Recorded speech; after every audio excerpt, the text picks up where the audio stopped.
Welcome back, Wagoneers, to another exciting episode of the Wasted Wagons podcast. With us here we have Sean, Todd, Russ, Pat, and myself. I'm Travis. And as we said in the previous episode when we discussed the overratedness of the holiday of Mardi Gras in New Orleans, well, we just got Mardi Gras season finished up. And I do have one quick event to share with my Mardi Gras experience on Lundi Gras, since Mardi Gras Day was pretty much kind of wiped out with the wind, at least here in Jefferson Parish. The weather. And now it's time for another segment of What Grinds Todd's Gears. Or Travis's. So like I said, Mardi Gras Day in Jefferson Parish was canceled due to high winds. It was kind of premature in my opinion, but because of that, we decided to make sure we went out on Lundi Gras. We went over by Sean's house and walked down to the route and saw, the parade we actually used to ride in, Centurions, and it was followed by a crew of kings, I believe it was called. And there was a gentleman there standing right in front of us who seemed to think he owned the street. He had 2 chairs laid out, a wagon laid out, some blankets laid out. He was with, I'm assuming, his girlfriend and another female. And this guy was making sure nobody encroached on his territory. It didn't matter the age, didn't matter the sex. Whoever stepped in front of this gentleman's way, he made sure to tell him that was his spot. And to the point where he was, almost taking stuff out of kids' hands because he thought it was thrown to him. And let's just be honest here. Like we went out with a 13-year-old, a 12-year-old, a 9-year-old, a 10-year-old, and he's sitting here taking stuff out of kids' hands, and he's had to be about 35 years old. So he had an impressive set of back tits, right? He had a humongous pair of back titties. Can we describe this real fast? Yeah, I mean, if you can imagine. So if you can imagine looking Jot that down. if you can imagine looking at a female from the front, this guy was just turned backwards, and it looked like he had boobs on his back. Just hit Urban Dictionary, kids. So anyway, I'd be curious if there's other names for him.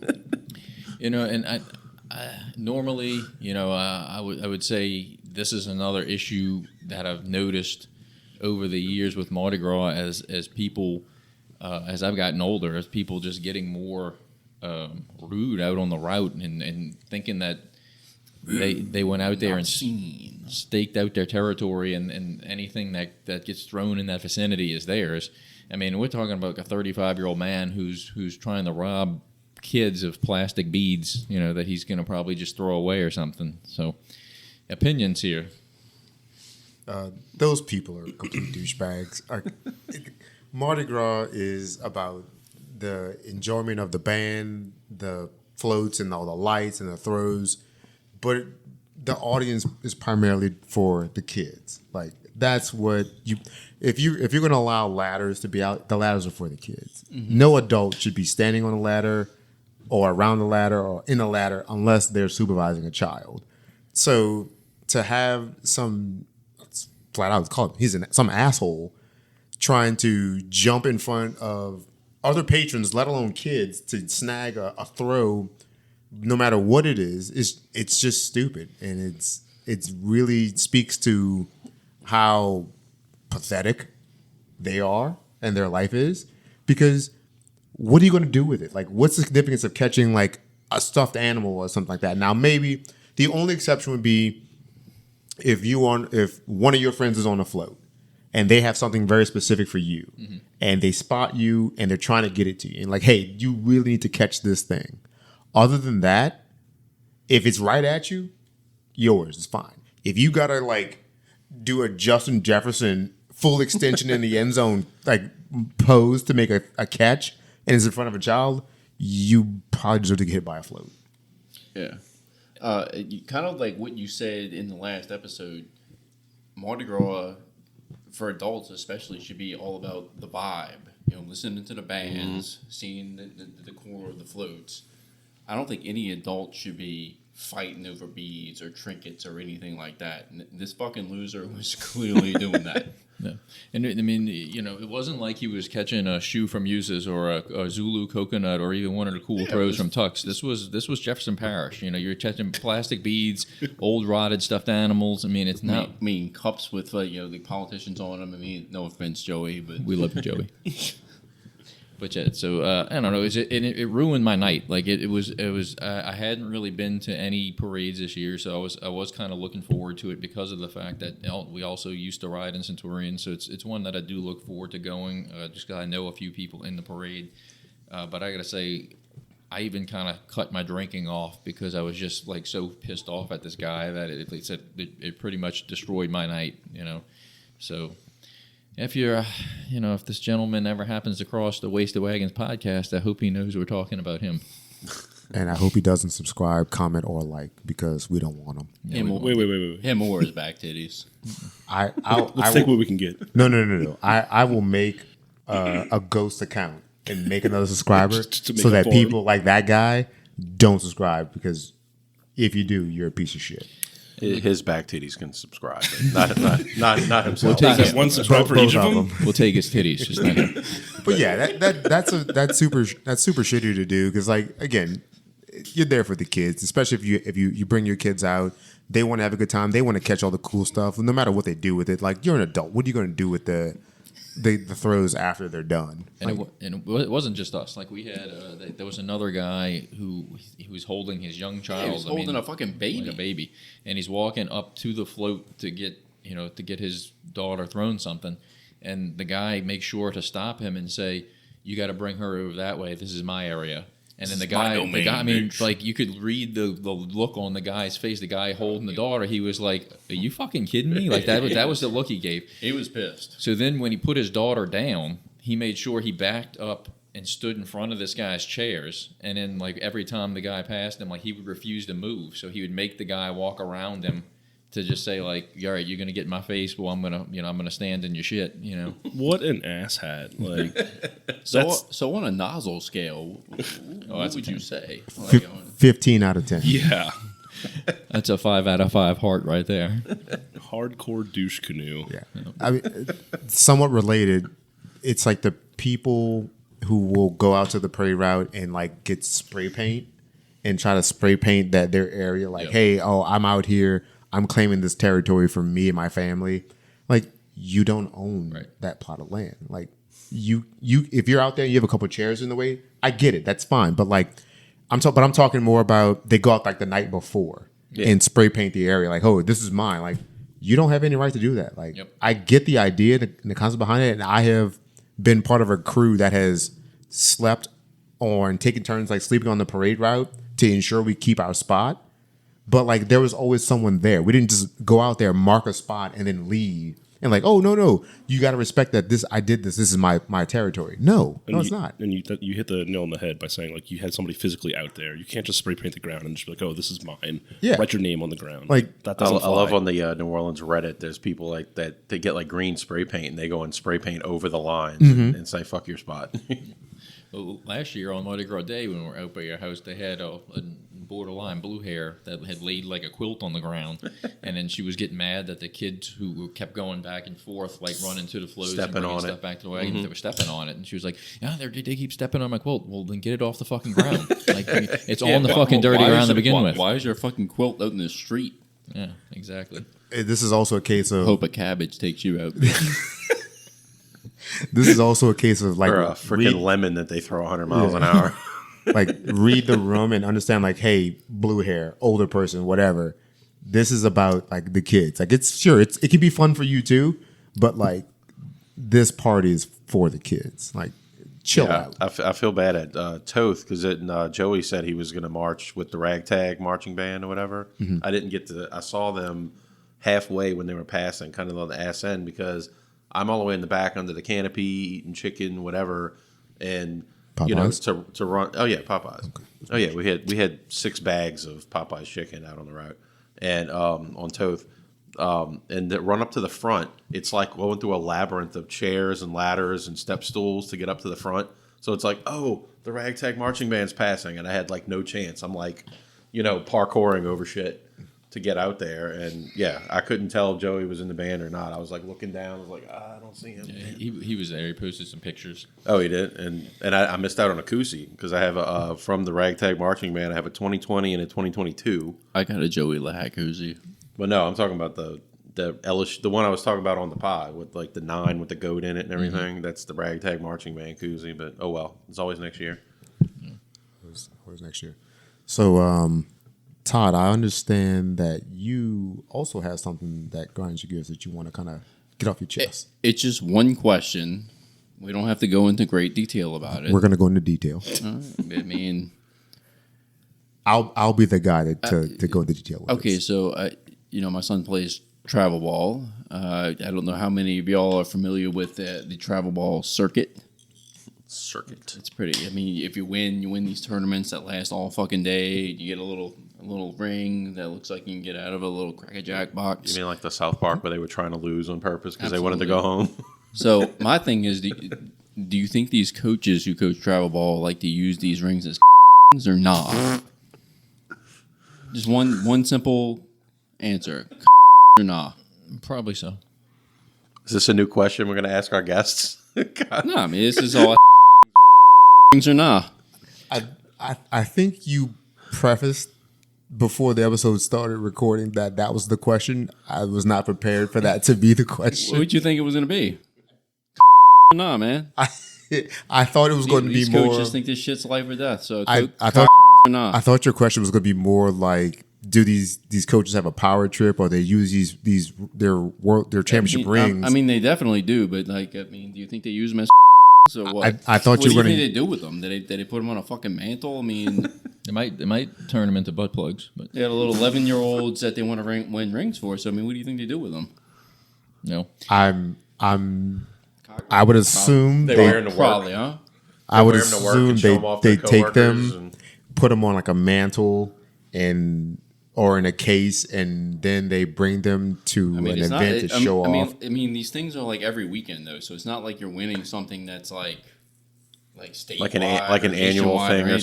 something? It's every weekend or every other weekend. So it's not like it's like a huge accomplishment. But isn't it like But I mean- collecting Infinity Stones? Like the more you so- get, like the So the hole in the talking out of rings my is ass, like I'm sorry. this. I mean, do you think it? I mean, I think so, right?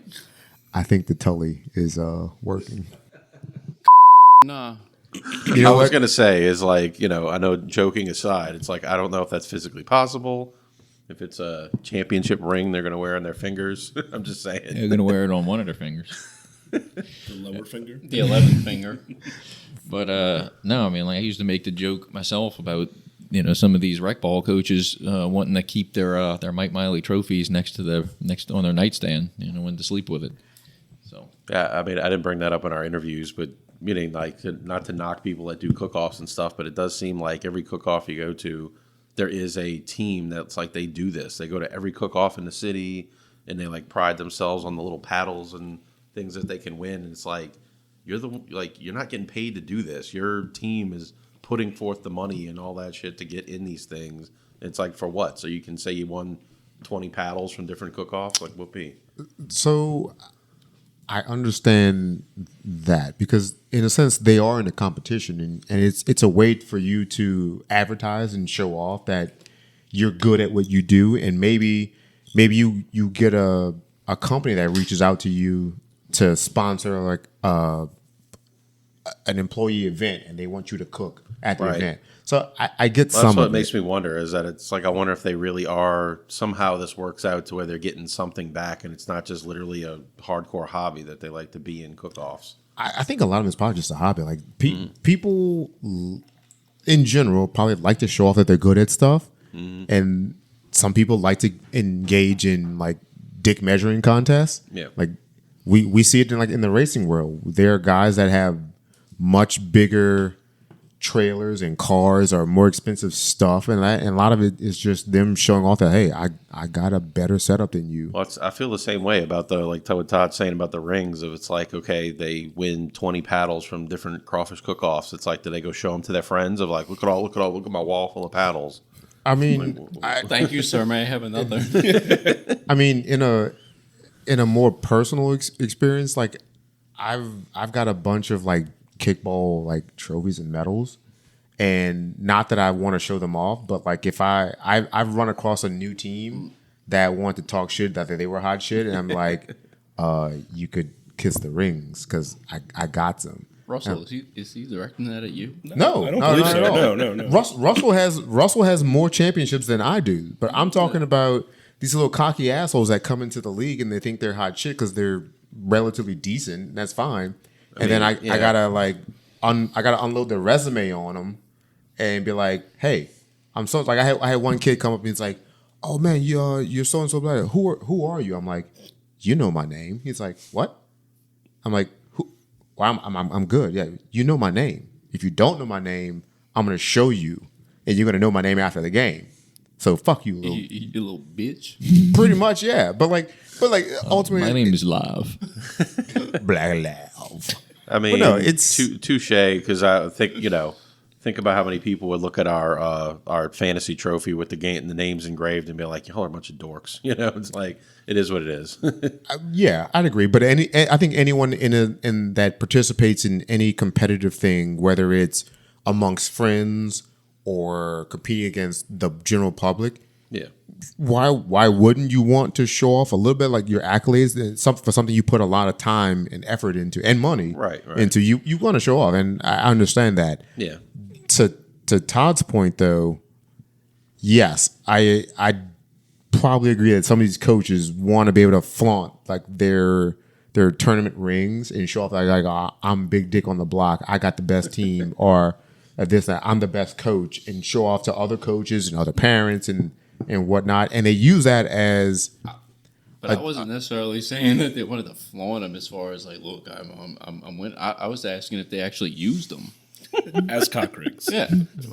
Okay, Precisely. I also think it might translate into other parts of their life where they also want to show off and maybe compensate. And hey, if you want to use a cock ring, look, do whatever you want. I'm not here to judge. Compensate, I think, is the right word. I don't think you got it. I don't kink shame. Okay, it's been well described. Like me and my postings in the group, I don't have a kink shame. So sorry. I mean, I really don't either. Whatever tickles you pickle. Like bottom line, to put a bow on that, I think the bottom line is I think a lot of coaches are in this for themselves and not for the kids, and that's where you lose me. I mean, the travel ball world in general just kind of sucks, but it is what it is. Well, that's what I was saying during the Joey interview. It's funny how that's risen because like the rec ball was all about, at least in Kenner when I was growing up, and travel ball was like maybe like one team of travel ball, and it was like that was like the snooty rich kids or something, and it was like, oh, that's beyond us or whatever. And now it seems like everybody's in it, but the vibe I'm hearing is the same thing we thought when we were younger. It's just there's a shit ton more of travel teams than there are like playground teams. Oh, rec ball's like practically dead.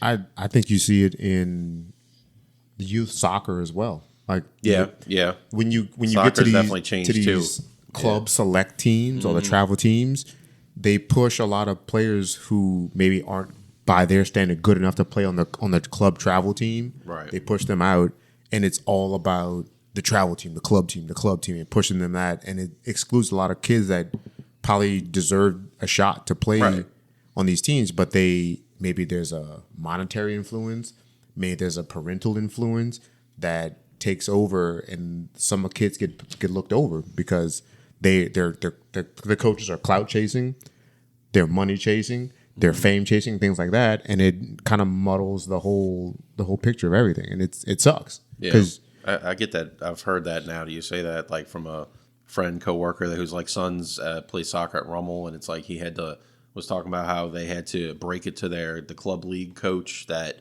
it's like the school team is way more important. We gotta like it's almost like the club or the playground team was trying to like take pride in like stealing kids away from playing for high schools and stuff like that, and like acting like it's more important. It's like not really. I'll give you a good example. Let's say.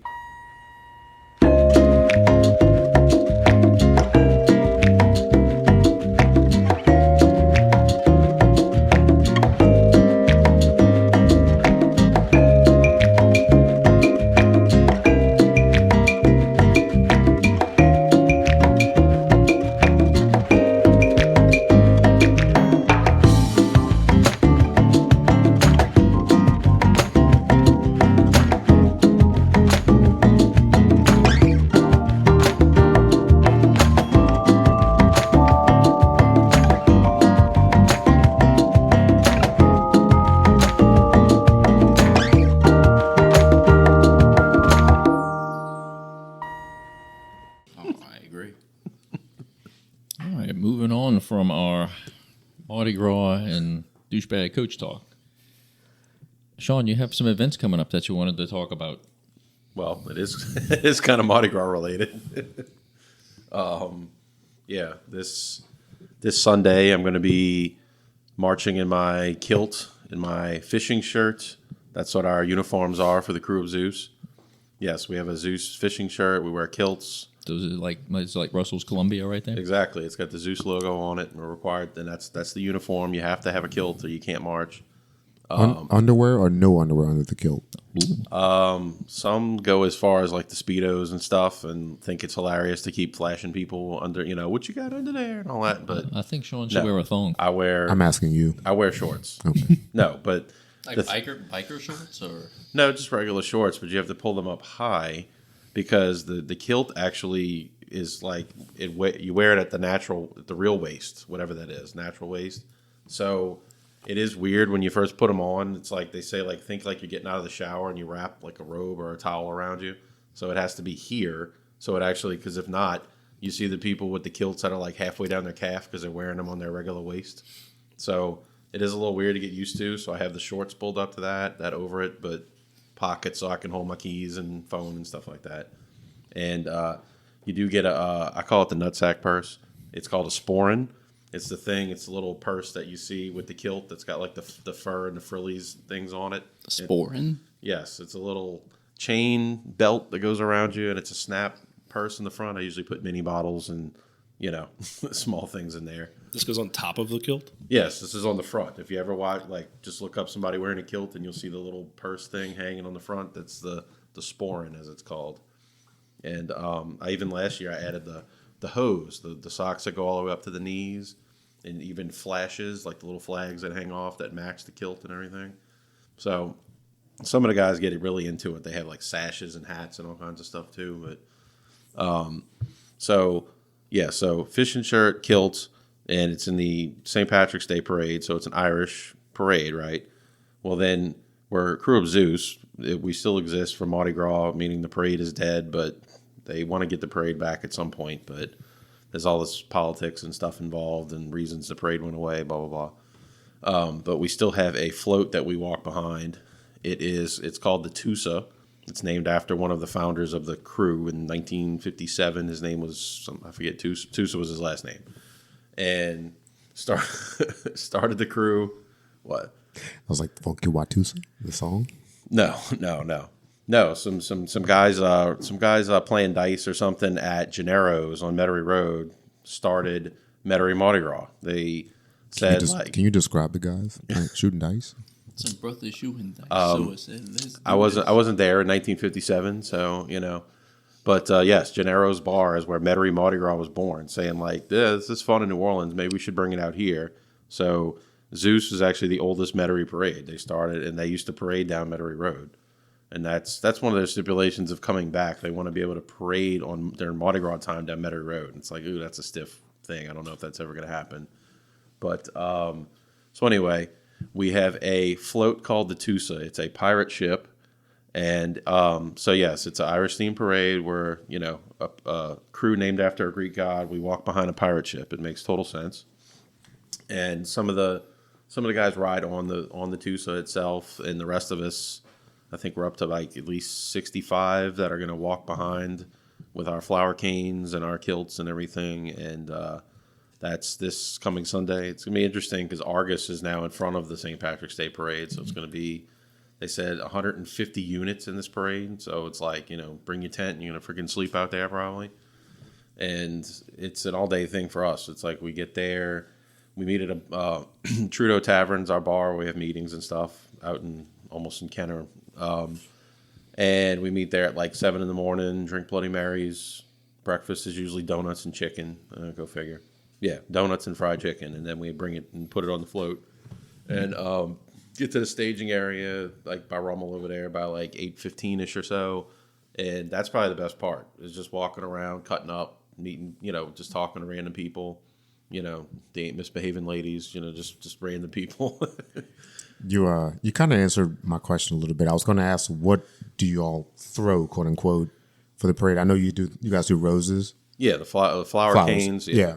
Is there anything else? Some guys will have beads, like they can put a bag of beads on the Tusa and use that. Garters, different things. Like usually somebody will hand me like some stuff. I put them on my arms and stuff, and and people will come up and like, "Ooh, I want those." Oh, I forgot I'm even wearing those, and hand those out. But yeah, I mean it's limited to the roses and the kisses. Now, are the flowers for the kids or are they for men with back titties? They are definitely for the kids, and yeah, I'm not one. Obviously, I'm beyond that. I'm not one that's looking to tongue kiss like random women, and you'll have it's like I don't witness it. You'll have the ones in the group like, oh, like I totally like stuck my tongue down like 10 different women's throats. It's like, did you really? And it's like, who cares, And what were the quality of those kisses? Is what I wanna know. Right, exactly. But yeah, I give my flowers out to the kids, Any maybe blue some hairs? some older ladies, and it's the kisses are like the slightest little pecks on the cheek. It's not like I'm tongue, mouth to mouth kissing ladies and stuff. No. Any blue hairs to take the dentures out? Yeah. I've seen this parade, and I've seen let's say enthusiasm for some of the patrons to get flowers and give kisses in exchange for the flowers, and yeah, the blue hairs they love. Come here, Sonny.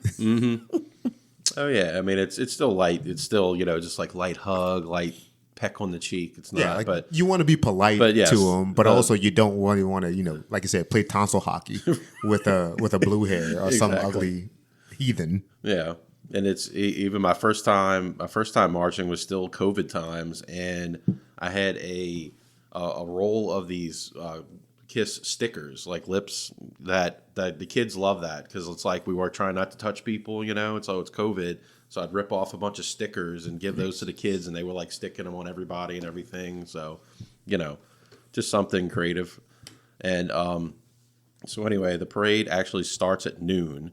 I think Argus is going to march at like 11 because they'll be in front of us. It's like, I don't know where the hell they're lining all this up. Because, I mean, we start at Rummel and we go all the way up Severn to Metairie Road, and then we go Metairie Road all the way down past Langenstein's. It's like a 3-mile route.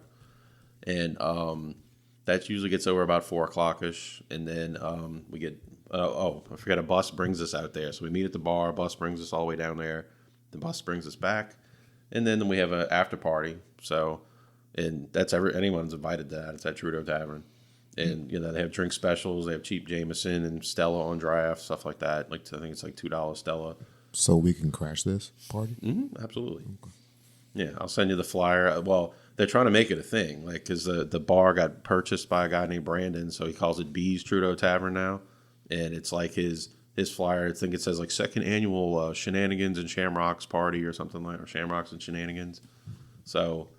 yeah, and then it's pretty much till whenever. I mean, it's on Sunday, but it's, usually because it's a long day, usually by sundown, it's, everybody's kind of pretty much dead. Because halfway through the route, it was been super hot the last 2 years, like 80 degrees, sweating. And I mean, I stopped drinking like halfway through because I just like I couldn't drink another beer walking down the route. And they even buy us pizza, Mark Twain's Pizza. They do that. It's good pizza. They order that ahead. So like when we get to that kind of area, like one year we stopped for like a good 30 minutes. For some reason the parade was stopped and it was like we all got to grab pizza. It was like, oh geez, I probably still have stains on my shirt from all the freaking grease dripping down me. But yeah, it's a long day. It's we love to say it's a marathon, not a sprint. So but there's random things that get passed around, mead, things that people have in unmarked containers. They're like, oh, try this and drugs. No, thankfully that I know of, but. One of the guys makes he calls it a green demon. Of course, it's a green colored concoction, and supposedly there's a splash of Everclear in it, stuff like that. And everybody knows Felix makes a mean green demon, and so stuff like that. So it's a fun day. All right. So if you're out at the St. Patrick's Day parade on Sunday, look for Sean marching with the crew of Zeus marchers. Yeah. And I think we're fifth this year, which is the furthest back we've been. Like we get voted on. Like they have people hidden in the crowd and they vote on this stuff. And last year we were actually first. And for some reason, new regime or something, there's all these politics that they think of why we came in fifth this time and whatever. It's like we're still in the parade. It's not going to get kicked out of the parade. That's typically how parades work. But I mean, do you have any? Do you guys have like a beer tap truck in front of you that's serving like really good Irish beer? Well, that's the two. So we have a guy actually that's what he does is he'll fill up. We go up to the side of it and he'll give us like fresh like Stella or something out of the keg. We even have like a treasure chest on the back of the thing that has all kinds of random stuff. You can run up to it and get anything from alcohol, water. I mean, whatever. I'm a little bit jealous though because I've noticed that some of these trucks have like Killian's Irish Red and like Guinness. Like A lot of older dudes in the crew, and they for some reason they love Stella. It's like Stella. Like I have a Stella Artois mirror that I won at one of our events that's hanging in my bedroom now, like one of those like bar mirrors. I won it from like winning a cornhole toss, and it's like, hey, it's a nice mirror, but it's got Stella Artois written on it. Stella's good, but it's solid. It's no Killian's. It's interesting that they picked that like for the route, like for What? You making a face at that? Killian's Irish Red is. I'd say that's maybe a top 5 beer for me. We already said the top 5 beers is coming. It's a matter of when, not if. Let's bookmark that for a later date. Next, how about this? Just do it next episode. That sounds good. That is top of mind. We just top 5 what? Local? Just No, top 5 just beers? top 5 favorite beers. I think Russell was kind of agreeing with me, but yeah, let's do that. Listen, There was no expression on my face whatsoever. I'm not opposed to your take on Killian's. I just feel like Killian's versus Stella is like a What? it's like apples to oranges. They're not in the same category to be The different styles. different styles of beer. They are, but I mean. Well, the thing is, that's what's funny is Stella's not really I've seen Irish the beer. Killian's It's taps, but like on the parade route before, and I was like, man, Oh, that's pretty fucking solid. that's fine, but don't make a face at me when I'm quote unquote make a face when you're talking about Killian's being better than Stella. They're two different things. That's like saying It's not Irish. I think it's that's- Belgium. exactly. My point is so like that's like trying to say, hey, what's better, a Dodge Ram or a pontoon boat? They're both modes of transportation. But they're completely different. That's like saying what's better, Mountain Dew or Diet Coke or something. I No, thought you were gonna say like a Dodge Ram or a Toyota Tacoma or something like that. I mean, shit, if I threw a pontoon boat out there, I mean, they're completely different styles of beer. I think They don't. that's I mean, I it's think true. these arguments between Pat and Well, Todd are going to isn't, become like a regular segment on you know the what? show. Stella That's- isn't Let's make Stella it. like almost Let's a do it. Let's domestic? book it. Stella's like basically a domestic. I mean, if it's got that French name, but isn't it made like distributed by Budweiser or something? Yeah, I or think so. Well, it's basically local. It's that's just the distributor aspect, not so much where it's Stella is brewed. God.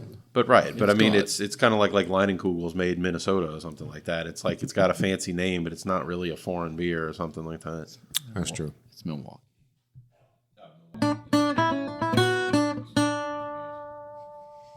Newman, you love some Line and Kugel, right? Yeah, I did. All right, so Sean, in addition to marching in Zeus on St. Patrick's Day, you also have something else you'd like to talk about that is coming up. Oh, so the golf tournament, March 29th. I mean, I'm looking at 4 lovely gentlemen here. If y'all want to put a foursome in, Wait, quick question: are we getting paid for the advertisement of these events for him? I don't know how am I paying y'all? I'm just wondering. I didn't know if we took any income in for allowing. And cock rings. Hey, easy. Hey, I'm walking on a parade route. I can easily hand out stickers. I'm just saying. Sean, talk your shit. Go ahead. travel ball. This is about you. So should we enter a golf team in this tournament? I'm all about that. I do not have any clubs or anything. Is, I mean, is it a I- scramble look- tournament? Or? Look, Russell, It is, yes. Wait, all I'm right, all hold about on. this too, and I've never played Hold a on. fucking round of Let's golf. let's let Sean get through the explanation and the promotion or whatever of this event, and then let's talk about how horrible a foursome of us jackasses would be at golf. It'd We'd be be fun last. though, right? We'd be dead last. Well, let me preface that. This is the golf tournament to be in if you don't give a shit about golf. Okay? It's like a party on a golf course. I think we might be in. Because I mean, for me being board involved and all that, we get there pretty early, like 8 in the morning. But the actual tournament, I think it's like 11 is when you get a burger for lunch from Step Brothers. Like, it's a burger lunch, and then then the golf starts. You get a gift bag too. I forget what we're putting in it. I think the gift bag. rings? Oh, it's It's a koozie. It's like it's one of those metal koozie / tumblers. It's like a 3-in-1 type thing. I know it's gonna have we have a logo like I don't know if y'all ever see me wearing the polo. The tournament logo, like LaSalle or No, Reese. it's the tournament is the Gus Pamelia golf tournament. It's named after a former president of the club from like the 90s, and it's like the 26th. Does it have the coach's name on it or anything? Well, just this guy Gus's. Oh, name. I don't think the travel ball. No. The No. coach's name on them. It's okay. Go So ahead. this is fundraising or is this charity? It's fundraising, yeah, because from the money raised from the tournament, the first 3,000 of it goes to 2 scholarships for one 7th grade boy, one 7th grade girl. They each get a $1,500 scholarship. I don't know the full criteria of how they pick them every year, but so the first 3,000 goes to that, and then the rest goes into our fundraising bank account, kind of thing. So I was saying that, you get a burger for lunch, then we do the shotgun start, which is like, say, I think 12 to 4, 12 to 5, something like that. But you have some of the wives that drive carts around and bring you, drinks on the route. You can stuff your carts full of beer. I think they're going all out this year. I think we even have, we usually have a bar in the morning that you can make Bloody Marys and things like that. But then I think there's even a cigar bar that's going to be out there, just like totally donated, whatever. It's like, wait, we can just walk up and take cigars. Like, holy crap! And then there's usually a bar halfway through, like about the 9th hole. And the thing is we usually play like maybe 6 holes, and that's like usually like we'll hit a couple of balls and like, all right, let's just keep going, whatever, and like not even completely finish the holes. And it's like, we see the bar ahead, and it's like we just immediately go there, and then an hour and a half later, we're like, shouldn't we continue playing golf? And it's just a lot of drinking and cutting up. And, we definitely don't play like a full 18 holes of golf. I'm assuming this is a par as your friend tournament. Yes. I think if you already hit par, you're supposed to pick up and go to the next hole. And scramble format, if you're familiar with that, it's best ball. So 4 of you tee off, you're supposed to play the best ball. And it gets to the point where like a couple people aren't even hitting the ball anymore. It's like, whatever. It's just like drive to the next one. Which course is this at? It's usually at Lakewood, but this year it's going to be at Timberlane. Nice. All in the West Bank. But we normally do General Legal. Got double booked, so we had to go somewhere else. So we're going to be at Timberlane this year. So anyway, after the actual golf is done, then you get a steak dinner, and this is all at the place. Meaning the steaks come from Randazzo's on Service Road over there. But steak and potatoes, and then after that, we finally go, of course, then that's the end of the actual golf tournament. But of course, we all go to Step Brothers after and, are there until they kick us out, basically. So it's an all-day thing. We turn it into an all-day thing. Okay. You don't need to sell us any more on this. Yeah, I mean, I think when are we might signing need to be up? in. How much does it cost to enter a team? I believe a team without a sponsor, like they have whole sponsors. Like I think with the foursome with a sponsor is $600.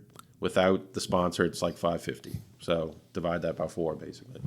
Okay. And when I say that, like we did, because I have me and 3 other board guys that we kind of like by consolation made a team last year, and I think it was almost like our team was going to be Pube, like PEWB or something, but it ended up being Pebs, whatever. But we have a sign that says "Brought to you by the Pebs" or something. And people are like, who the hell is that? We already got our name. The wasted bag. All right.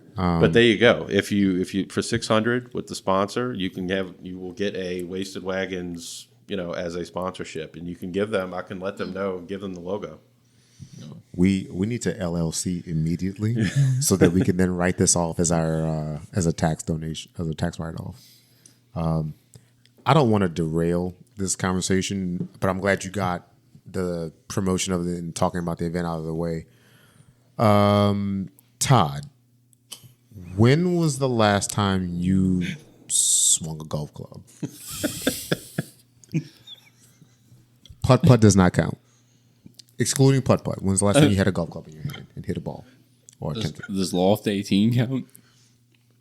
Yes, I'll allow that. Wait, are we saying shit, swung a club and hit a ball, or just swung a club? I'm hoping he made contact. So Yeah, I'm going to assume contact, that he made but- contact with the ball when he swung But the it was club. it was not on an actual course. It was loft 18, and it was probably 2 years ago. Travis? I mean, I've played a round of golf with a future pod guest. It would be Bob Whitman. It was a while, Mr. Rummel. but that was. I mean, geez, that I've been going from Rummel for 8 years, so it was at least 8 years ago. But then I've also played at Loft 18 and the one that used to exist in Clearview Mall that closed. Patrick, Oh yeah, I missed that Patrick, one. That one was cool in Clearview. if you think we're gonna do good, you No, just let me You're really thinking out of let the me box let me here. run with this here. Russell, when was the last time you hit a golf club? So I do. Excuse me. I'm in an organization called the LGA, Louisiana Gas. Yeah. Just answer the question. When was the last time you hit a golf club? Russell's like, How long ago? last Tuesday. It's not God. Okay, last year. So I swung a club last year at Christmas. So me and Travis are lagging here. Patrick didn't say where he swung a club or what he swung one at. Or who? Might have been a cock ring. You don't hear that. Or at? Did you swing the club at a human, or That's a great question, Sean. it wasn't even on a golf It course? was a golf course in Houston over Christmas last year. So I swung a golf club. I played a couple holes with my brother-in-law just to bond and to see if I still knew how the fuck to do this, right? So you figure par on a course is probably 72. Average hole is like a par 4. I'm trying to think how many shots it would take for us playing best ball to get on the green. Yuck. Yikes. I think that's feasible almost every hole except the par fives. Yeah, I agree. I'm trying to picture if you let Todd, I'm gonna pick on you. Sorry, if you let Dude, Todd, I've never played on an actual fucking course, so I already know I'm gonna do terrible. So look, Russell would be carrying all of us. I would be doing moderate help to him. I think we're gonna be picking you up the most, but listen. right. Oh wait, let me just say real quick that it's not. This one is like people like at most golf tournaments, like the carts, or you get your own cart when you sign up, and they have the things to put the golf bags and stuff on. But there's people that don't even show up with clubs; they borrow other people's. One guy who was my partner of like the foursome we were in, he brought 2 clubs. He brought a driver and a putter.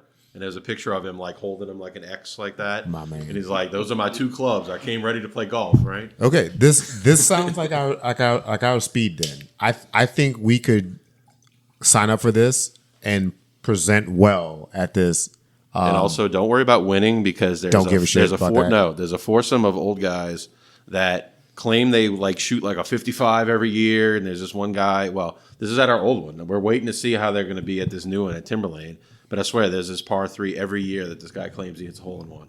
Every year, it's like, oh, okay, Tiger Woods has hit a hole in one like 3 times in his entire career, but this dude hits a hole in one every year at freaking Lakewood. Like, okay, sure. Every single scramble I have ever played in, at least half the teams are cheating or lying about shooting Oh yeah, birdies. it's on an and- honor yeah. system. They even have like a longest drive where you're supposed to move the pin if you hit it further than that pin and write your name on it. It's like, who the hell's watching? Like, there's no honor system is Listen, ridiculous. the Ways and Wagons would absolutely cheat in this golf tournament. I'm putting it out there right now. If you're not cheating, you're not trying. We would also challenge anyone to who has the most fun. I personally would be interested in out drinking the other teams per hole or for the event. Let me just say, there's I don't know if I've sent y'all the flyer, but there's a version of the flyer where we have one of our members on top of a golf cart. Like he took a picture of him lining up his golf shot, and he's standing on a golf cart, and we were messing and saying that was going to be the flyer for this year. Challenge accepted. I mean, One We of can them- top that. Of course, one gets knocked over or two. We did have one that ended up in the lake last year. I'm not going to name any names. A golf cart? Yes, like I didn't witness it. I heard about it, and I would stop short of that happening because I don't want that on my record. Pretty much. But I would encourage that to the to end of happen. every golf tournament, like when we have our board meeting after and we recap things, it's like we have to go, all right, they said we're welcome back next year. It's like we have to like whew, all right, check that off the list that we're like worried that we're going to get kicked out for next year. What was the date of this tournament? March 29th. yeah, Russell's already got his calendar out. Look, this is done deal. We're doing this. Look, I'm fine doing it. Slow down, Trevor. I'm just gonna tell you, I suck. The part of me wanting to do it is the fact that we probably Oh, could and petitionally outdrink these guys. So I should add that Yes. not that you have to, but some teams like that are do it every year. They even made like matching shirts, and the best one team has polo shirts that say "I'm here for the foursome." Well, we have matching shirts, and it just says Wasted Wagons Podcast. I think we need to buy some checkered long pants to all Oh, there as like well. what's the Golf. company that makes the golf pants that are the all tight loud? checkered golf pants. Yeah, No, Golf requires The ones that goofy cover pants and a fat Happy ass. Gilmore. I know what you're talking about. I don't know yeah, what the name loudmouth. is. Yeah, Loudmouth golf. We just get a pair of those, and they come in all different colors and You think styles. Chubbies would make a Probably. personally some message tight them. ass golf pants? We all need to get a Russell style Wasted Wagons cap made too. Well, Russell's a senior member. He could probably you have to have a contact at Chubby you can reach out to. I am like the highest status of rewards Yeah. member. Yeah.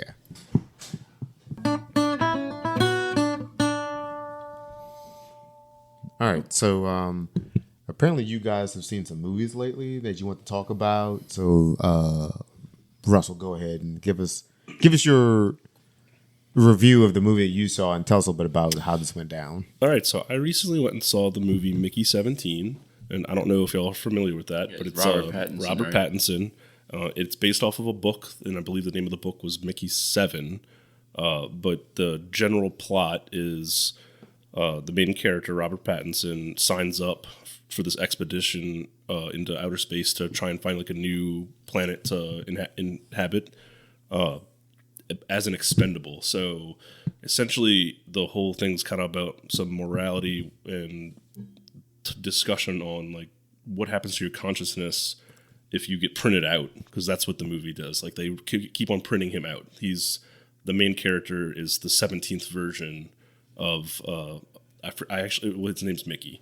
So and then the big thing that happens in it is there's rules in place to where if he dies, only another copy can be made if he dies. They think he's dead, and he's really not, and they print another copy, so there's two of them. And there's just a bunch of moral ambiguity that kind of happens with that.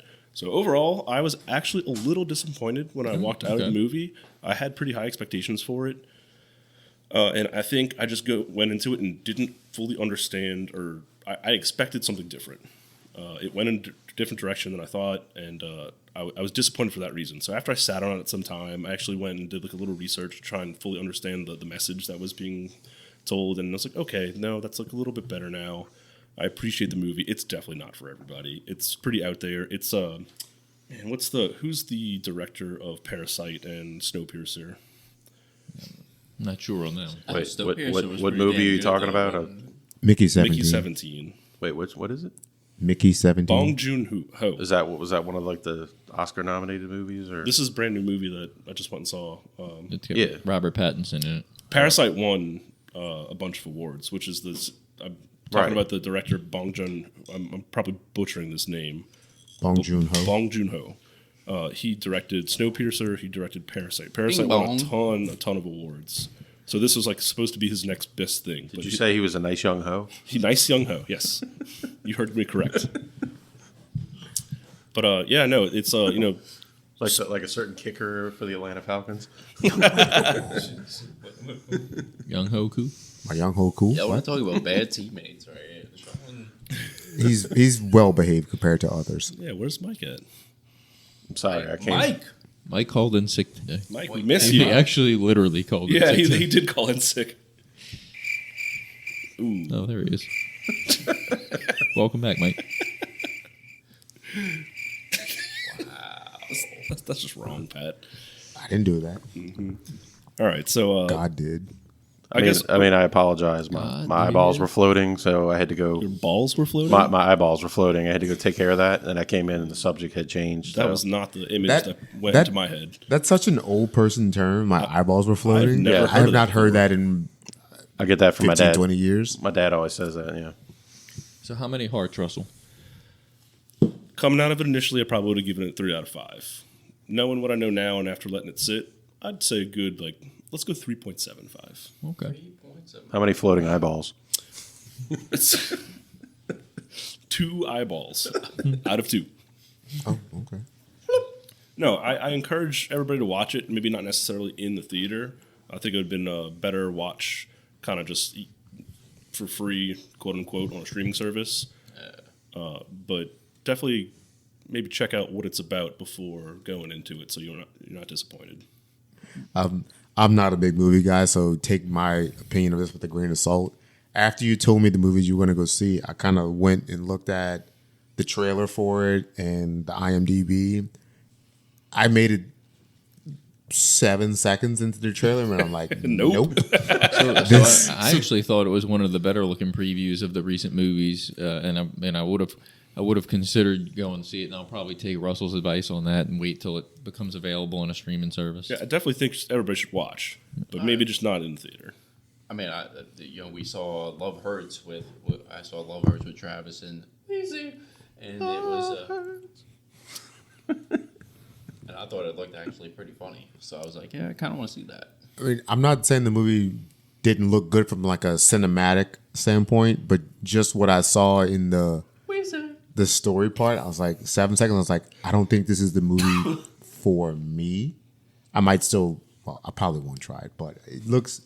I don't doubt that it's probably better than what the trailer showed in terms of my appeal to it. So that was my issue. Like I went into it knowing the trailer, thinking it was going to be this like really cool comedy, and I mean, it was a comedy, but it's definitely more of a I don't want to say think piece, but like it's portraying a message, and there's certain characters that are portraying real life people that it's pretty funny that they do that. But all the comedy that I thought was going to happen with like him dying a bunch of times and getting to his 17th iteration. It happens like very, very quickly, and they kind of glaze through it, and then it's all about 17 and 18 being alive at the same time. Okay. Now, did you attend this movie with anybody?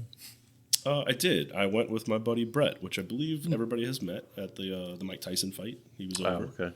Yeah, I like Brett. Yeah, good dude. But was it bottomless popcorn? It was not bottomless popcorn. The question had to be asked. Sorry. Yeah, I mean, if it Thanks, was, Mike. that's okay. That's okay. That's your thing. That's asshole Mike asking that question. Someone's got to pick Someone up had his to slack. channel him. Yeah. All right, so 3.75 out of 5 hearts for Russell. Bong Joon-ho. Mickey 17. Bong Now, Joon-ho. On our first interview, we'd interviewed professional wrestler PJ Hawks, and he was actually in this movie that Todd is going to give us a little review on. So Todd, take it away. Yeah, so I watched a movie called Simplify that PJ actually explained to us his role when he was on the podcast. So the movie is basically about 5 Marines who are friends, and 2 of them are basically half brothers. PJ was explaining his role in the movie as he was just some bar patron that ends up dying by hitting his head on a urinal. But what he didn't really explain is that he was kind of the reason. He was kind of the reason that the movie kind of got going. He was the catalyst to get the movie going. So the guy Nat Wolff, who is, I guess, kind of the co-star of the movie. I think Jai Courtney was maybe the main star of the movie. He's his half brother.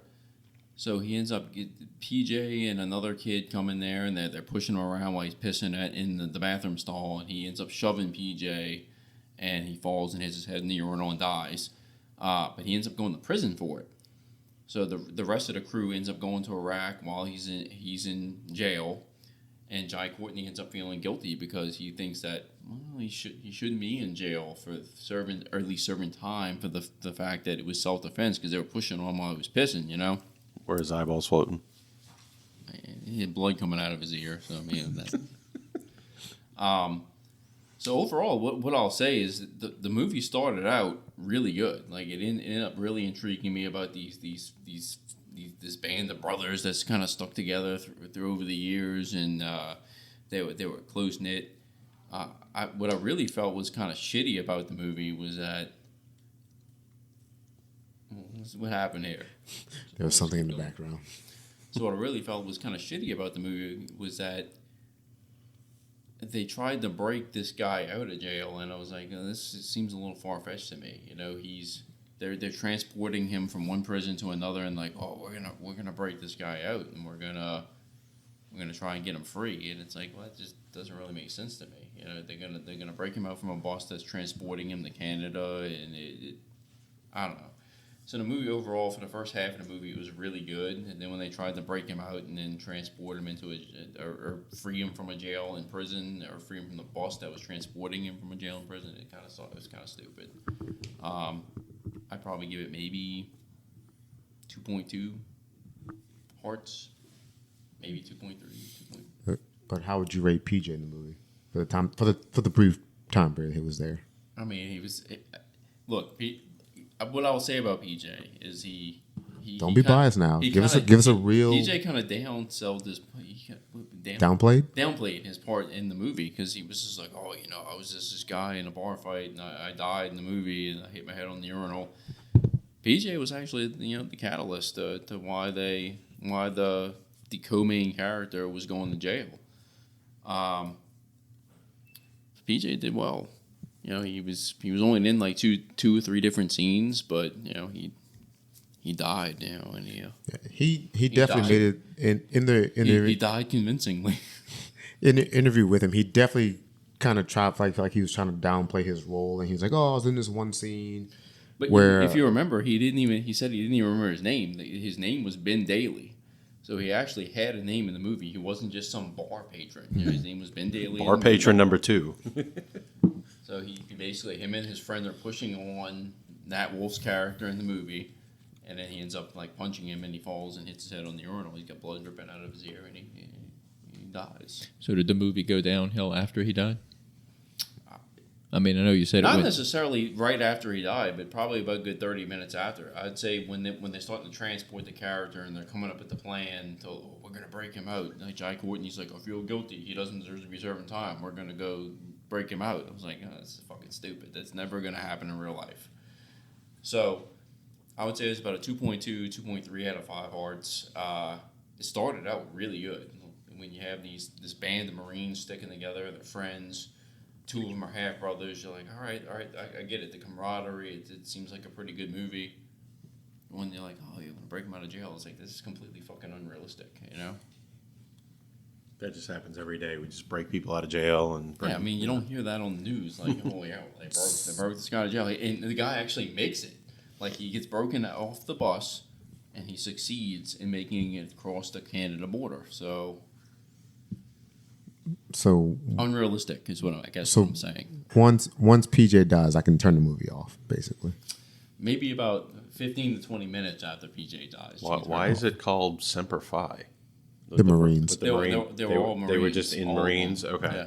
That's a little misleading, thinking it's like more centered around the Marines. So even like before PJ dies, they show him at like drill. Okay. Did you cry when PJ died? No, but I was like, man, that fucking sucks. It's literally 20 minutes into the fucking movie. Spoiler alert, And you rented it for him. Did you pour one out for the homie? Huh? Did you pour one out for PJ when he died? I might have been drinking something. What were you drinking when you were watching this? Probably maybe a lime cucumber goza. That's probably what I got in the fridge. Sorry, PJ. If you don't like a fitting drink. I know you're a Coke drinker, PJ, but it was probably lime cucumber goza. You know what? That makes sense. A fitting drink for a all equally fitting shitting movie. Anyway, so like I said, the movie started out really good. It ended shitty. The plot was kind of unbelievable. Probably a little more than halfway through. 2.3 hearts. Out of 3? Out of 5. What? That's not good. Not good. It's almost halfway. Still not good, though.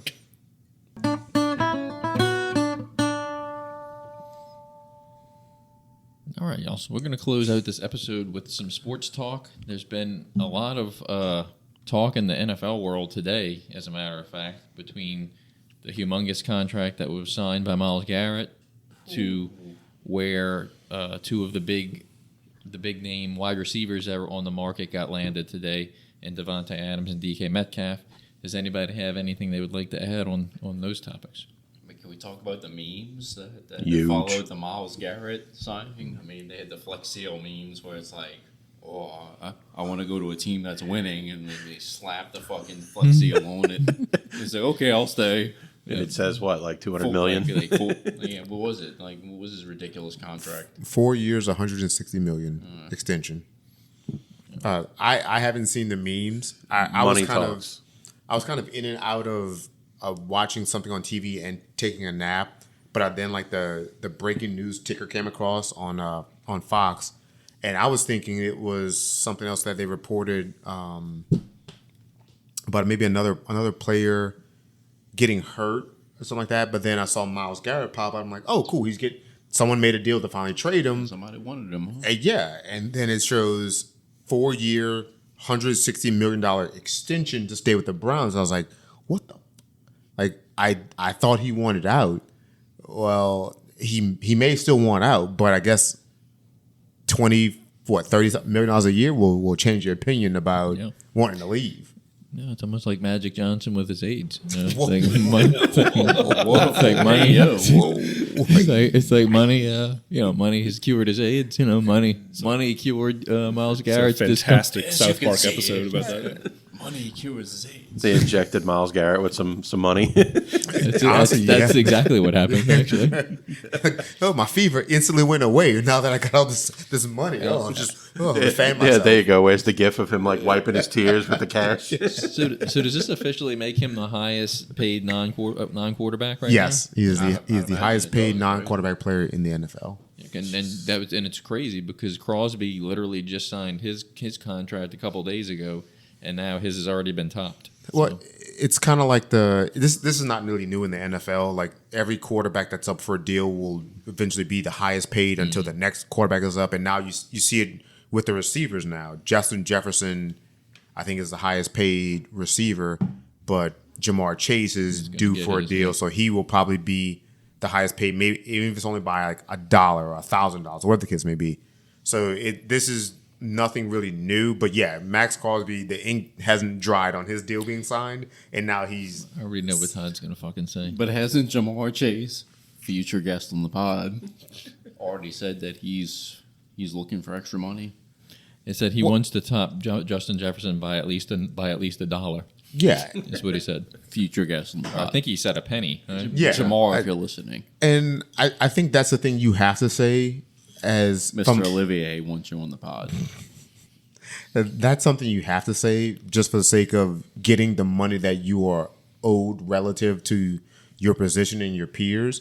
But he's also said that, well, Joe Burrow has said that he would consider redoing his contract to be able to sign Jamar and T to keep that team together. And continue with the football talk, the Bengals, who are notoriously cheap, told Trey Hendrickson, you're free to go look and seek a trade because we may not be able to pay you or we won't pay you, however the case may work out. Though. Which essentially keeps the Bengals kind of right where they are because, their offense is already really good. They've said they've already franchise tagged T. Higgins. They're going to pay Jamar Chase. Burrow's already under contract. And they just re-signed Gesicki to a 3-year deal too. So they're keeping their offense intact, but then they're not going to pay their best defensive player. So it's going to be like you're in the same situation where you have a really good offense and a really bad defense. Right. And I kind of heard differing opinions on both sides of this because one opinion said, well, you were one of the worst defenses in the league with him on your team, so maybe why not trade him, get some more assets that might be able to help the overall quality of your team. Yeah. But the other side said, well, if you are bad already, how much worse are you going? You're going to be substantially worse if you get rid of your best defensive players. So it's a tough spot. And again, the Bengals are notoriously frugal with money and paying players. So this isn't anything out of the norm. But I think you had to, at the very least, appease Joe Burrow and get Chase locked up and put Higgins on the franchise tag, and maybe Hendricks is going to be the casualty that results this, but you can't afford to. He's God. I know a place that would gladly take him back if we had money to pay him. Yeah, if we had like $100 million to sign him, right? Well, we need 38-40 million just to break even, to be even on the cap. So we're not a Trey Hendrickson away.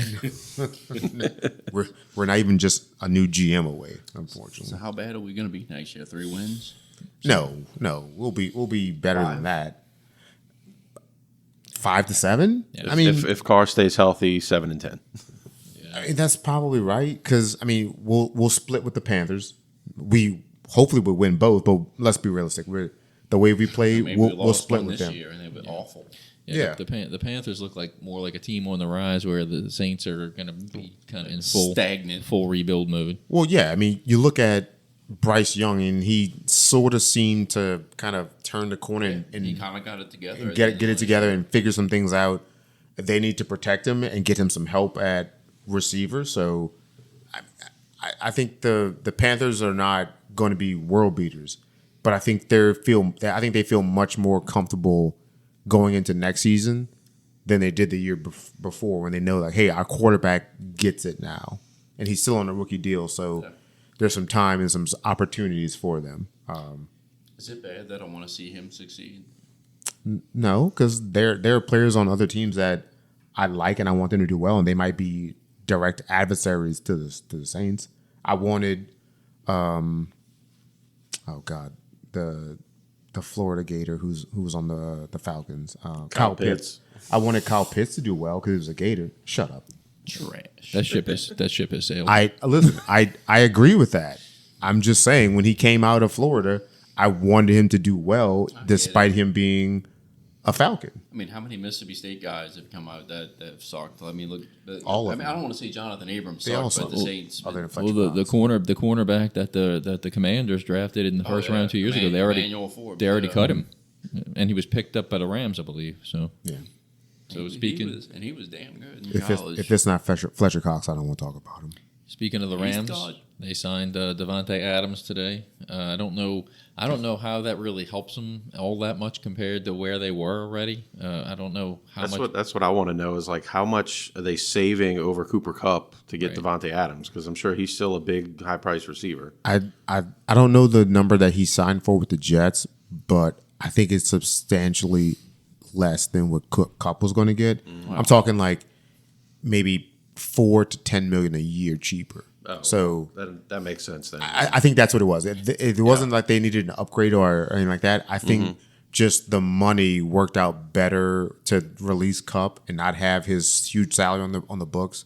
And Adams was a relatively inexpensive option to replace him. Right. They were going to cut Kupp no matter what, or he was going to be going no matter what. Adams just seems like a still fairly productive replacement for him that fits the cap number. But Kupp was going to be going because of the cap no matter what. No, I think it's. I think they're about equal in age, but I think either way you look at it, I think it's still, as long as he stays healthy, Puka Nacua is still going to probably be their number one moving forward. 100%. As you know, we got our friend in our fantasy league who kind of thinks like a GM, so he might be a good addition to our podcast to kind of discuss these issues. You're talking about Doug? I'm talking about Matt Batty. Oh, okay. Because both of them act like GMs, just in opposite ends of the spectrum, where one of them likes really young players and the other one likes really old players. So That sounds like that speaks to something else I don't really want to get into on air. But yeah. okay. It's another one that we just got news of is the Steelers were going to be trading for DK Metcalf, which that's interesting news to me just because of the fact that now you have probably two of the biggest egos at wide receiver playing together in Metcalf and Pickens. So I'm kind of curious to see how that partnership pans out. I feel like DK Metcalf would literally walk up to George Pickens, grab him by the throat, and start punching him in the face if he didn't. I don't think Pickens is as established as he likes to think he is. No, he thinks way too highly of himself versus what the rest of the rest of the world thinks of him. I think DK Metcalf would come in like, listen, little bro, you're not that. Like, you need to fucking chill out. I know Travis and Carson are Pickens fans, but that guy kind of rubbed me the wrong way. Like he runs his mouth, and I don't think he's quite as good as he thinks he is. I mean, the talent is there when he wants to display it, but quite frankly, he seems like he's like a head case. He's very much like a diva without the accolades and or seniority and production to be a diva. Like, for as lunatic as Antonio Brown was, He was good. he He produced was and, God. and put up numbers. There's a bunch of shithead receivers in the league, but they produce.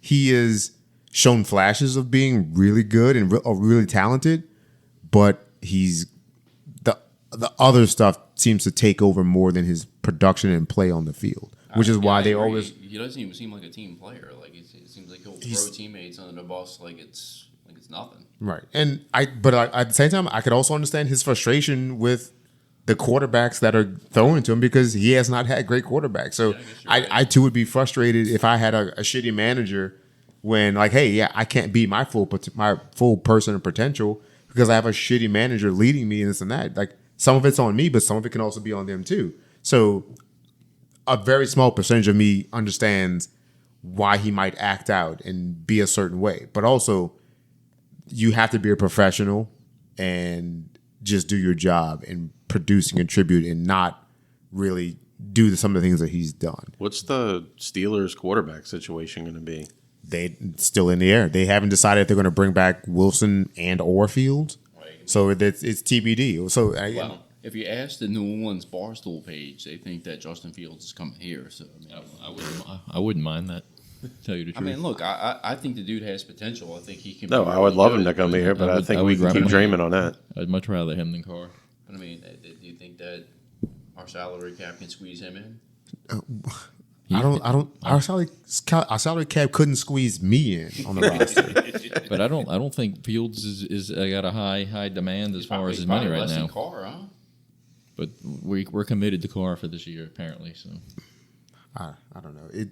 I could understand Fields coming here or going anywhere because you get the flashes of talent, and but like you see him in college and he did so well in college at the Ohio State University, and then it hasn't really translated to the NFL. But he also had a horrible coaching system and a horrible team that he was playing behind. Anybody that lines up in that cesspool in Chicago, I mean, it's just it's a failure just meant to be. Right. And he came into Pittsburgh competing for a job with a veteran and a guy who you knew was already going to start.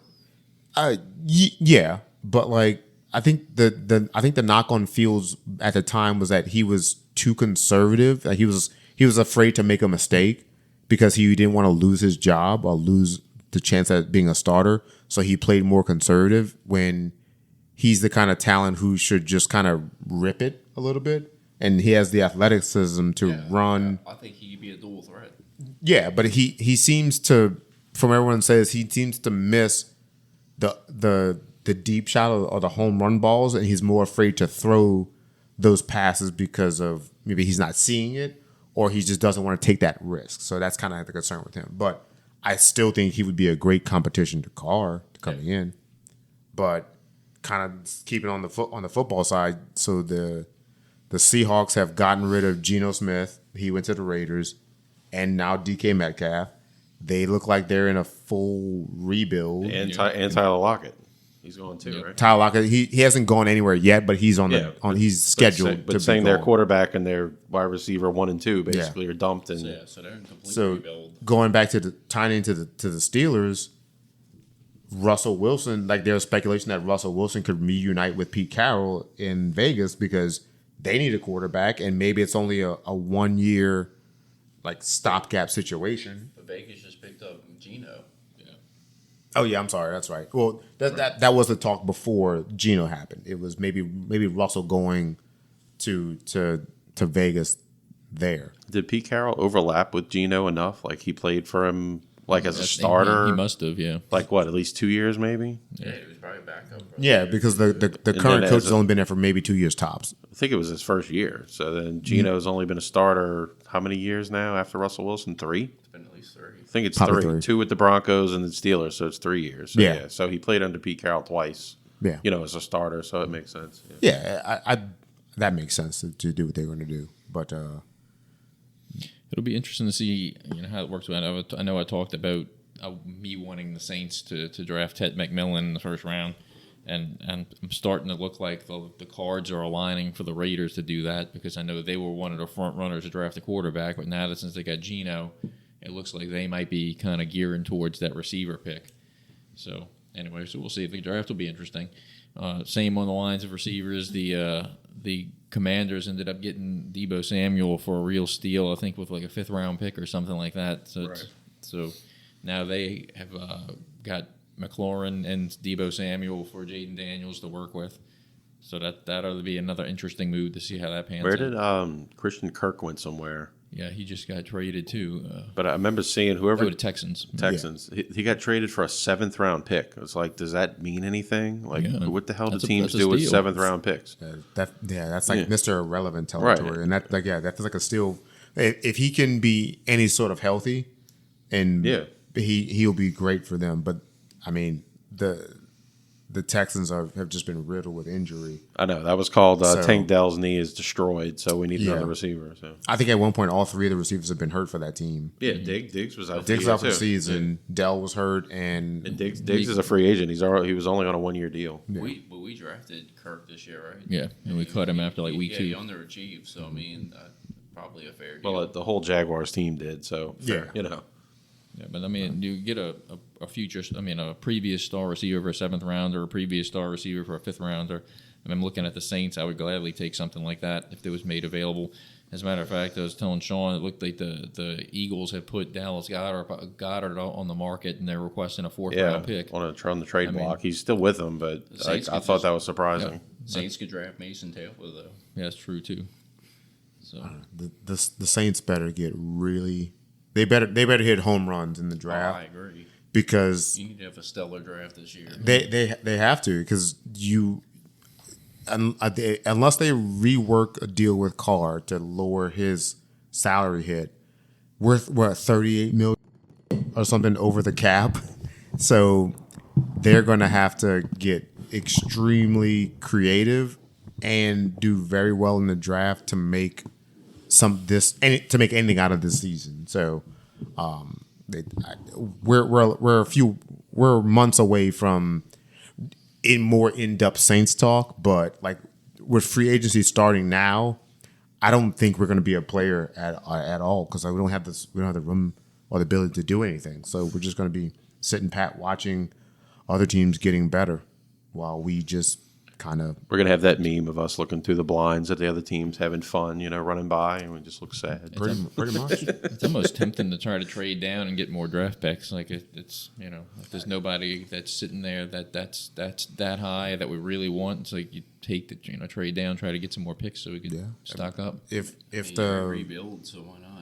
if the O line pool is deep enough that you feel like you can do that, then yeah, you trade out of what pick will be Ninth. 9. 9, Yeah, if you could trade back to, let's say, mid-20s, still get an O lineman and pick up another 2nd-round pick, that probably is the best thing, because I mean, you need that's what you need someone to help the most. That in defensive line. Yeah, you need so many picks. You need an O lineman, a D lineman, a wide receiver.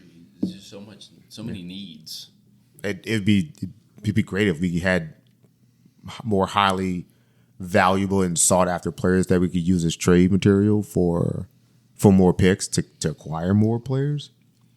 But we also can't fucking get free agents. Chase Young's already gone, right? Didn't he sign with somebody? Yeah, I forget where, but he's gone. I know he was only on a 1-year Oh, deal with I us. think it's the Bears. I think he signed with the Bears.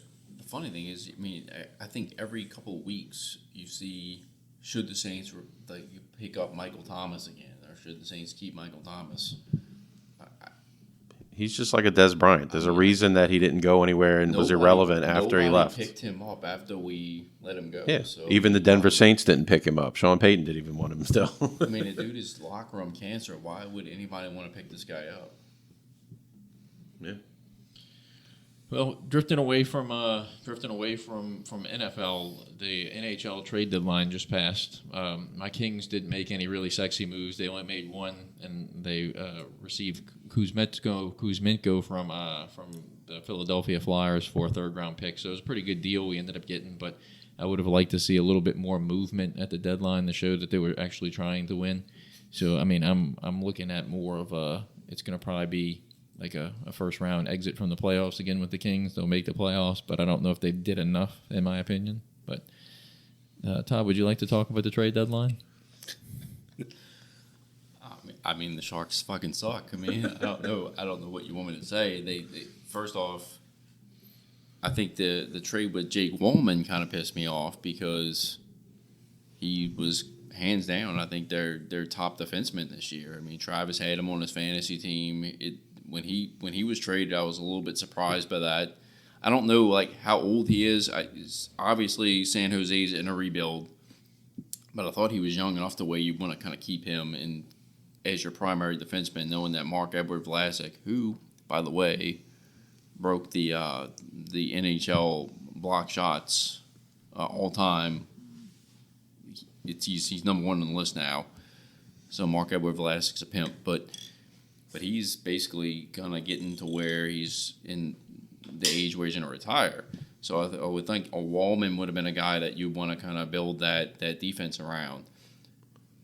But the one that pissed me off the most was they traded Fabian Zetterlund. And I thought the reason why they acquired him from the Devils was to kind of keep him as one of your primary offensive goal scorers. And he was. Him, Toffoli, and Granlund, before they traded him, were kind of your top scorers this year. Then you sent him to Ottawa, and I was fucking livid when I saw that. Because like I thought he was one of the focal points, aside from Macklin Celebrini and Will Smith, that he was going to be one of the guys to kind of build your future team around. And they ended up trading him to Ottawa, and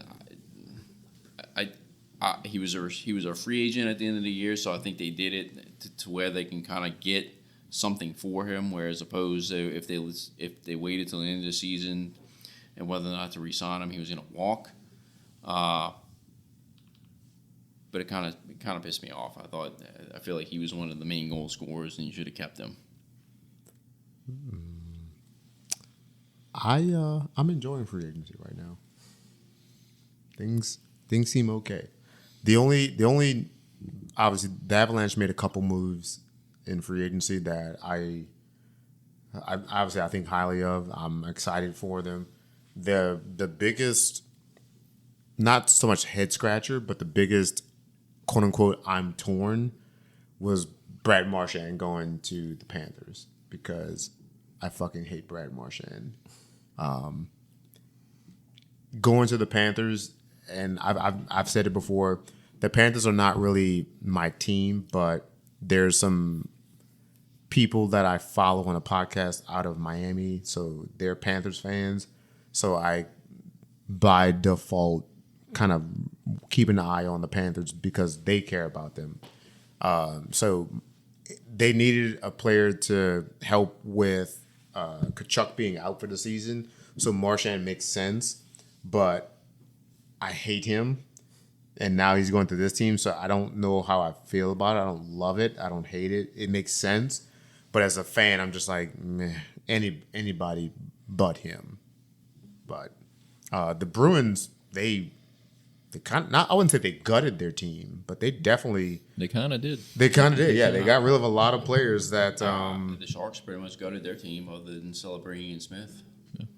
And for some reason, Logan Couture, he's still sticking around. I think Logan Couture is just going to retire, but anyway. How about you, Russell? Did the Avs make some moves that you really liked? I watched the last game. They picked up somebody like during the game. Who they play in the game you watched? Oh, this really fucking awful team. What was their name again? The Sharks. The Sharks. It was really funny. So I had it on. I did not have my full attention on the game, but literally every time I looked up, they were just scoring or doing something absurd. Like the game was silly, for lack of a better word. But no, we picked up. Who did we pick up? Colorado added more. Yeah, I know. I have to look up shit. I'm not there yet, right? They did add Charlie. I'm trying. Coyle. Yeah, he was one of the guys they got from the Bruins. Yeah. Charlie Coyle. I think the Bruins pretty much dismantled, much like the Sharks. But we picked up Brock Nelson, which yes. I'm not familiar. Yeah, he was on the U.S. team. He played on the Four the Nations Islanders. Yep. Yeah, he was on the Islanders. He's going to be a very solid player, good player for us. Charlie Cole, another good player. So they made some good moves. They didn't really give up a.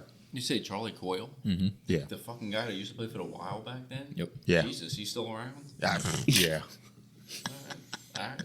Yeah, maybe a veteran trying to win a cup, I'm assuming. You know. Yeah.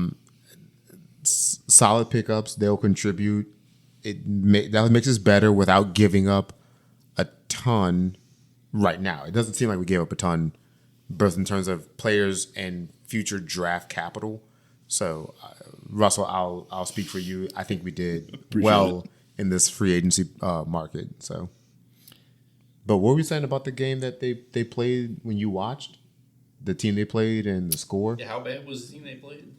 They're pretty bad. I don't know a ton But about we're not God. hockey at this point, but I could Point tell two, that 0.25 hearts out the of 5. team did not play well. The Sharks. You want to give them that much? And he said 0.2. Yeah, that's what I heard. So On a much higher note, it was really fun watching the Avalanche absolutely destroy the Sharks. But the Sharks did have the better logo, right? You know what? I will give you that one. I agree.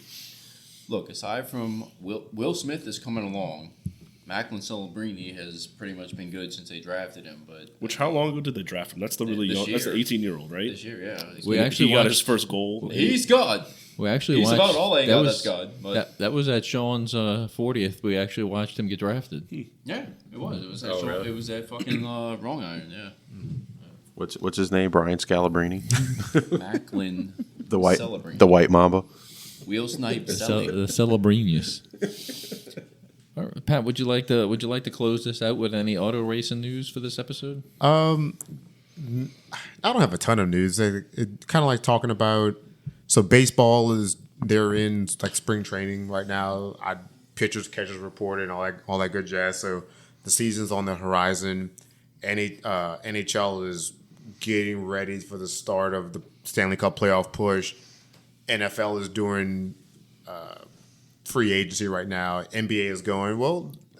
The racing season is underway for me. F1 starts next week. The NASCAR is 3 weeks in. NHRA started today, so you all will be seeing and hearing less of me on Saturday and Sunday. Don't feel bad. It's not you. It's me. Sundays are usually pod days, though. So That yes, Yeah, but but I'm sure NASCAR races are over by the time we pod, right? for the most part, yeah. But during the day, you won't hear as much from me, Okay, so unless I'm rage tweeting about something happening during a race. Or something so like that. less memes. Yeah, probably. Yeah, probably less memes coming through. But that's all. I just wanted to say that racing season is upon us. With that news also comes that we got the race car, our race car running this past weekend. So hopefully we'll be out going to the racetrack soon, within the next probably 2 months. So I'm excited about that. That was really all. I only want to talk about the race car, and I just needed cars as a general. So who do you have this race car with? Two of my friends. My buddies Wade and Keith. I've known them since I was 18 years old, so over 20 years. It's their car. They're brothers. I started as the quote unquote pit bitch. Now you race. I don't drive their car. No, I don't have the license that the sanctioning body requires to drive that car of their certain speed. I have a racing license, just not the advanced one to drive that level of car. Okay. Sounds like a hogs for the cause thing. You started as pit bitch, and now you're on the team. You know, hey, I was 18 years old. I knew enough to get their interest, but I didn't know enough about the intricacies of the racing that they did to the level they do. So I'd start by just like helping like wipe the car down, helping like check tire pressure, things like that, and then I got quote unquote promoted to doing more important details. And Did you get to lube anything? yes. On the next episode, I'm gonna put one of the rings that Camden has earned on the top of that W right there. I don't know how that relates to what we're talking about right now. Why? Maybe he heard lube. I don't know. It's I think lube and the fact that winning and to close out the episode from where we start. And on that bombshell, wagons out. out.